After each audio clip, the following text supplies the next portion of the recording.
The Baptists win. This is Locked On Baylor. You are Locked On Baylor, your daily podcast on the Baylor Bears, part of the Locked On Podcast Network, your team every day. Thank you for joining us for another episode of Locked On Baylor, brought to you by LinkedIn. Thank you for making it your first listen today and every day. I'm your host, Cam Stewart. We're bringing you nothing but Baylor athletics content 5 days a week. We're the only place doing that isn't employed by Baylor University. So we're proud of that. Bears coming off an 81-72 win against the BYU Cougars. The first ranked win of the season. First time Baylor has beaten a team that was ranked when they beat them. How about that? Because Auburn's well within the rankings now, and I have a feeling Seton Hall is going to be in the rankings again this week. They were receiving votes coming into yesterday, beginning of the week's poll. And it was a crazy night in college basketball, which kind of makes me appreciate this Baylor win more. Number 1 and number 2 go down, including the previously undefeated Houston Cougars of the Big 12, out against Iowa State at Hilton. Iowa State's a dangerous team, which does not bode well for us. We lost them 3 times last year. Otzelberger, Scott Drew's number a little bit. Those are 2 scary teams. And one team that I think is going to hang around in this conference, maybe not going to be in the rankings all year long, is BYU, the team that Baylor got the win over last night. And there were times during the game where I was a little negative Nancy again, where I was like, boy, Baylor's they're not impressing me. You know, they're really not. And they don't come out of the gates firing ever anymore. I think I used the term uninspired first half performance. But the second half, they kind of take control of the game in that sub 10-minute mark. And, you know, they don't blow them out, but they don't really look back. They keep BYU at arm's length the rest of the way in the most important minutes of the game. And that is what good basketball teams do. And sometimes, and I'm a victim of this, where I think, boy, Baylor's just not playing great. You know, they're not pulling away from these guys. And it's because I really do have high hopes for this Baylor team. And then I forget sometimes the opponent on the other side. Saturday was not a great opponent, as we saw with Oklahoma State's performance against Tech last night. But, you know, it was a Big 12 road game, and those aren't ever easy. And then last night to the Baylor game, I'm thinking, let's consider the opponent here. I mean, BYU was 12-2 going into that game last night. They did have the number 6 scoring offense in America, and you keep them at 72 with basically 70 with a bucket in garbage time. That's not bad. And I thought overall Baylor defended pretty well. Jaden Nunn was terrific again defensively and did hit some big shots.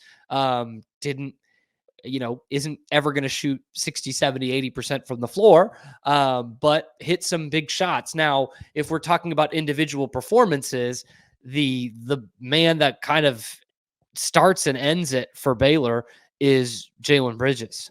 And boy, I think we have all been waiting for a game like this from Jalen Bridges. And he's played fairly well. I mean, nothing bad at all this season. I don't think he's ever had like a real stinker and it's hurt them. But this was what we have wanted. 25 points, leads all scorers, 7 of 14 from the floor, 3 of 6 from 3 in 36 minutes. He also grabs 5 rebounds, dishes out a couple of assists. And he got the big buckets, man. When they needed him, he was taking advantage of mismatches, tough twos amongst the trees, you know, some real tough layups. Like, he showed grit with the flair last night, which is what really impressed me. I mean, he played like a senior. He played like a leader on this team, like we've heard, and no surprise that he is a leader on this team, but now we saw it out on the court, because he was a guy who was, had a stinky Saturday, and a lot of the guys did, but he really kind of took the team by its bootstraps when things were not going great. I mean, they were switching off that lead between Baylor and BYU, even up through the first couple media timeouts of the second half. And one other guy I was really impressed with, again, is Jacoby Walter. I tweeted it during the game, but they are a different offensive team when he is really on. And he was on last night in terms of, much like Jalen Bridges in his game, was identifying mismatches, identifying times where he needs to say, this is me. This is my possession. This is my guy to go against. This is my shot. Whatever it is, he is selectively selfish, I guess is the good way to put it. He knows when it's his time to tote the rock. And sometimes there are some guys on this Baylor team that don't know that. And I've mentioned that with a Jaden Nunn or a Ray J. Dennis, where you're like, I just wish they wouldn't shoot or think shot the whole time they had the ball. When Jacoby Walter thinks that, it's a good thing because he has such a great basketball IQ and he has a play. So he has a big first half. And I think his only basket of the second half was like 5 minutes left. This huge and one. I think it was an offensive rebound that he puts on the floor, gets to the basket, draws the foul. The place is going bananas. I'm going to talk about the environment that the fostered a little bit later in the show, but it was incredible. And so, you're used to seeing a Ray J. Dennis and an Yves Missi at the top of the scoring charts for Baylor. That was not the case last night. Ray J has a good game, 4 assists with 10 points, 4 of 11 from the floor. Nothing huge. I would love to see more games like that from him where he is efficient and he is getting the ball to scorers, making the right decisions, and he doesn't need to lead the team in scoring. And the other guy who's up at the top of that is Yves Missi, typically. He has the worst game of his college career. No points, 0 of 2 from the floor, 1 rebound, 3 fouls in 24 minutes. He's out there getting cardio. That's going to happen. That is okay. That is so okay. He was due for a game like that. He does not have many. Jacoby Walter had one against Michigan State. Yves Missi's got one against BYU. It's up to these other guys to pick these guys up. And you see it with Jalen Bridges, 25. You see it with Jacoby Walter, 16. You see it with Langston Love, 15 off the bench again. Again, double-digit scoring off the bench. Boy, is he on a heater right now. 3 of 4 from 3 last night and playing 30 minutes off the bench. And Jaden Nunn, who I said, is a great game defensively, and that's true, but he hit some big shots for you. 11 for him off the bench, 11 of them in those 28 minutes that he has as the starting position. We were debating whether he should come off the bench or not. 11 points, 4 rebounds, 3 assists. I'll take that from him any night on 4 of 9 shooting rather than 4 of 12 or 4 of 13 shooting. Apologies for the awkward interjection, but my Wi-Fi apparently cut out when I was recording that part of the podcast. It doesn't like when I switch screens. So it just says I don't have any Wi-Fi, no internet connection. I couldn't possibly have more Wi-Fi than I do. So apologize for that. Basically what I was saying, though, Jaden Nunn, much better game, much better decision-making. Didn't mind having the ball in his hands a lot last night. He has a good game. Langston Love is a great one off the bench with 15. Jalen Bridges, of course, the big night with 25, and Jacoby Walter with 16 as well has a nice, efficient night. So when those guys are going, man, and they're winning the turnover battle like they did, this team is going to be really, really tough to beat. And I thought those guys were enough to beat BYU last night. BYU's coach thinks there were 3 other guys 2 guys and a girl, who were not wearing either team's uniform. That might have had something to do with the outcome of the game. I think we can agree on one part of it, but I think Mark Pope takes us a little bit too far. Let's hear what he had to say after this quick message. Today's episode is brought to you by LinkedIn Talent Solutions. Now, we're at the start of the new year. Every small business owner is asking themselves the same question, right? What's that one move I can make that's going to take my business to the next level this year? Well, LinkedIn Jobs knows that your success all depends on the team that you surround yourself with. And that's why they've created the tools to help find the right professionals for your team faster and for free. LinkedIn isn't like all those other job boards, okay? They've got a big network, more than 1 billion professionals, which makes it the best place to hire. And it's easy when you have that many quality candidates. So easy, in fact, that 86% of small businesses get a qualified candidate within 24 hours. It's why small businesses rate LinkedIn Jobs number one in delivering quality hires versus leading competitors. They also know that small businesses are wearing many hats, might not have the time or the resources. So that's why with LinkedIn, it's intuitive, it's quick, it's easy. You can post your job for free at linkedin.com/lockedoncollege. That's linkedin.com/lockedoncollege to post your job for free. Terms and conditions do apply. So into the officiating a little bit here.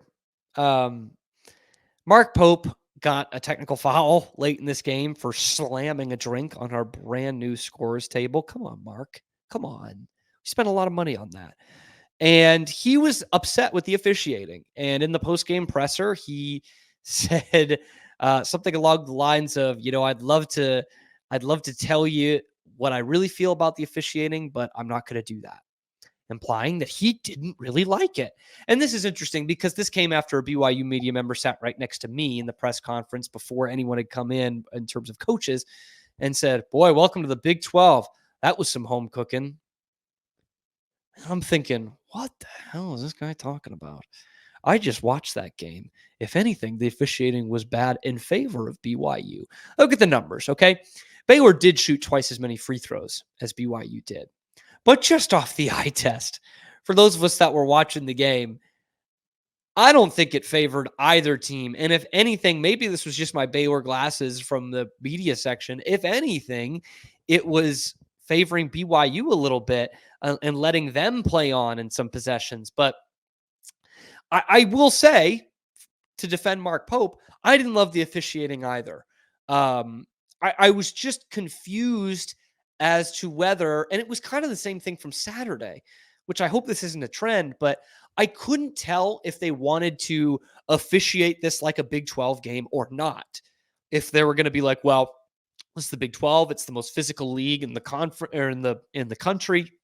Let's let the boys play a little bit, or what the consistency was on these hand check fouls and this tough play down low. I mean, there was even some crazy ones that I was like, how did they miss that? There was one where Langston Love gets open for a three in the corner and a guy flies by him and just hits him in the head. Nothing to knock his block off, but like hits him in the head. And it was right in my purview. And I was like, okay, no whistle on that one. There was a couple where Jacoby Walter was upset. He was having his jersey just tugged. I thought I was going to get tugged right off. And a couple of plays with these loose balls that I'm like, are they letting them play? Because on the third contact, they would call a foul. So I'm like, that was weird. Like we just saw the same hit 3 times, but on the third time, it's a foul. It was bizarre. It was not a terrifically officiated game, but again, maybe it's my Baylor glasses. I really don't think it favored Baylor at all. In fact, there were times in the game where I was watching in the arena and thinking, this is screwing Baylor. Baylor needs to get to the free throw line here. But yes, they do shoot twice as many free throws as BYU does. Now, I will say this. BYU is a high volume 3-point shooting team. They shot 24, but you would also say, Cam, so is Baylor. They shot 23. So why do they get to the line twice as much? Well, I would tell you, it wasn't much of an inside presence for BYU. This is actually something very similar to what we saw last year in general with Baylor. They would go on these long scoring droughts because they were a 3-point shooting team and they didn't have anything in the way of a threat inside. So guys weren't getting hacked in the paint and going to the free throw line to try and stop these scoreless droughts. BYU is a 3-point shooting team and not much else. In fact, I looked before the game. This is nationally, 3-point percentage. Baylor was still first in the nation. BYU was 44th. So not bad for a team that's just cracking into the rankings, just filing into this philosophy of more threes than twos, but way down there in terms of the percentage. Now you look at attempts per game. BYU leads the nation in 3-point attempts per game. So they lead the nation in attempts, 44th in 3-point percentage. Baylor, on the other hand, leads the nation in 3-point percentage, but in attempts per game, they are, and this stunned me, 212th in how many threes they take. That's how good they are from beyond the arc. And it was better today than it was on Saturday, 43%, which is about what they shoot on the season. They go, what was it, 10 to 23. So a lot better than whatever it was, 2 of 16, I think, on Saturday. So maybe that is something to point to, Coach Pope, and looking at why didn't we get to the free throw line enough? That might be why. Now, I will say, Pope was very complimentary of Baylor in the rest of his analysis on the game. Said, that's what happens against good teams. They get hot and, they get into their offense. We didn't get into our offense all that much, and it favors Baylor.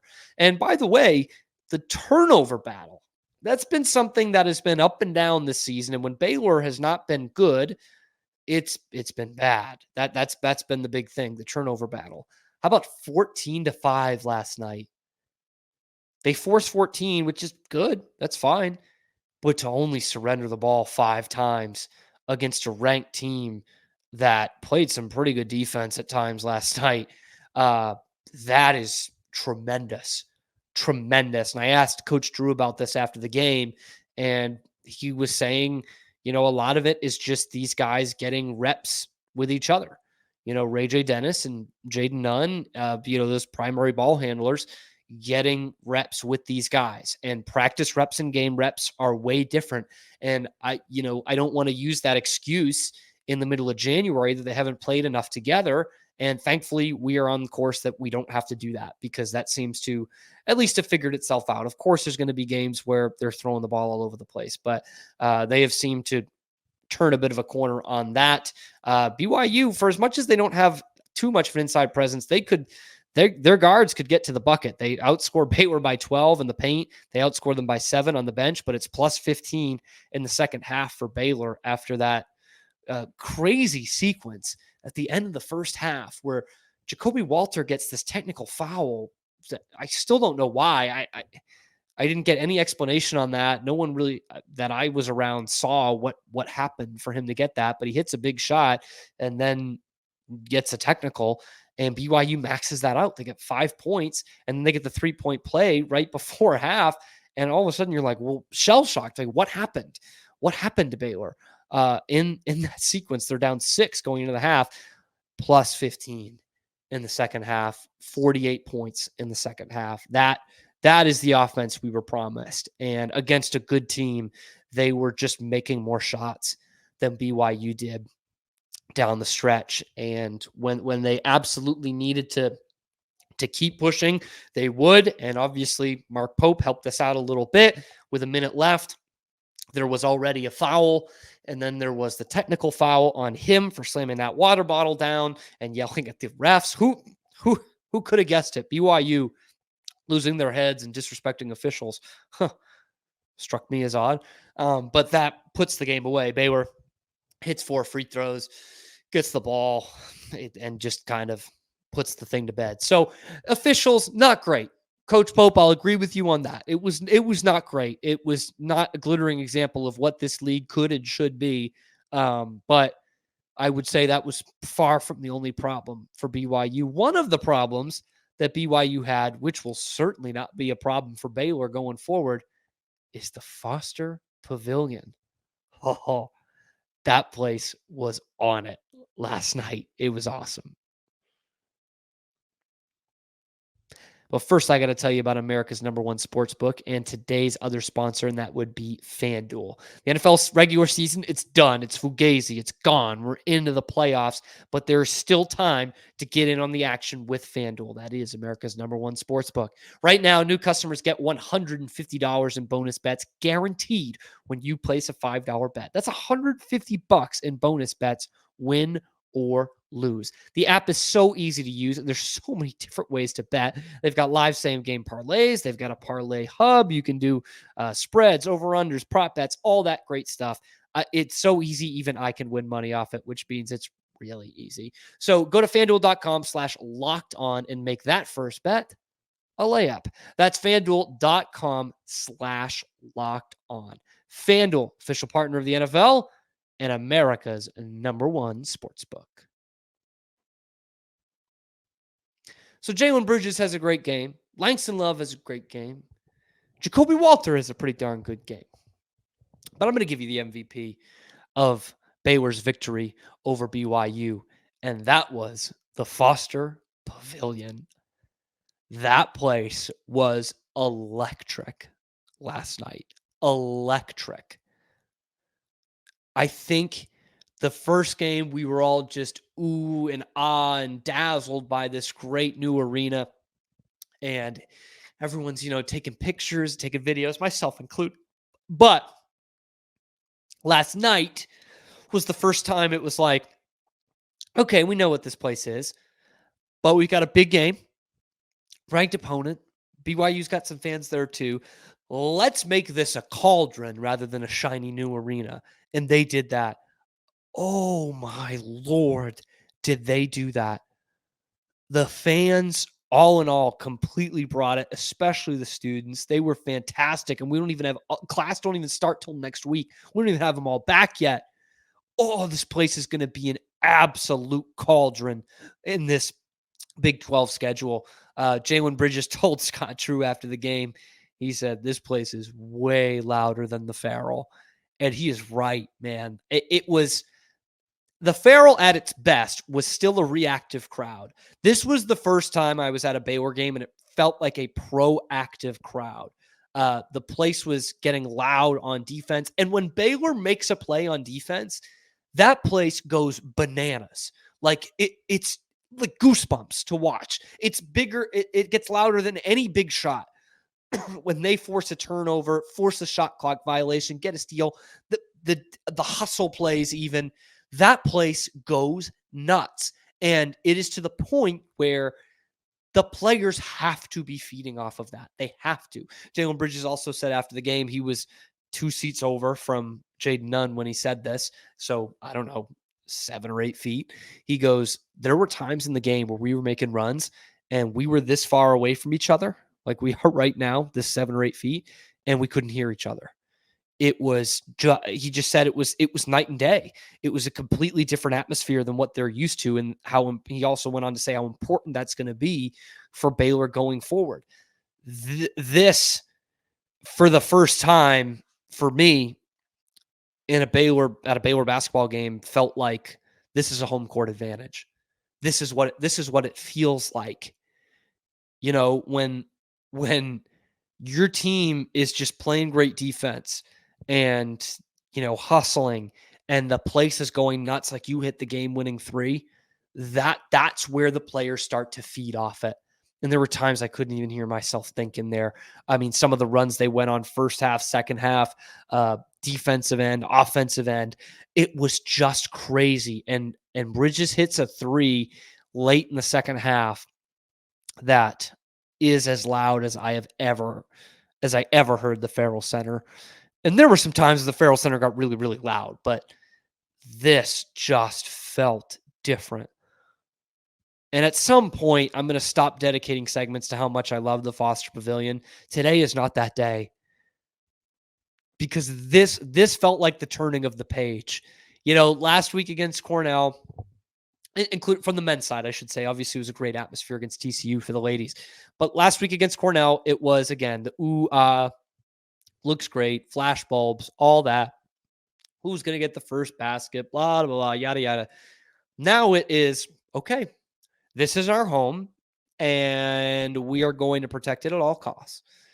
Like, I saw, actually, I'll quote my pal Cyclone Larry, who was coming off a big win last night on Twitter. He said, Baylor basketball with an actual home court advantage is a scary thing.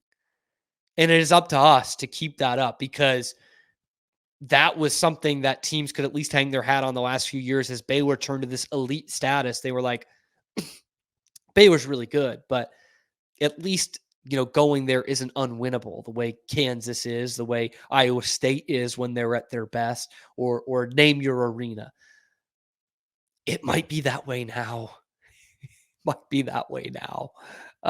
It's one game, but that place was as good a college basketball venue as I've been in, and I haven't been to some of the very best, but it was fantastic.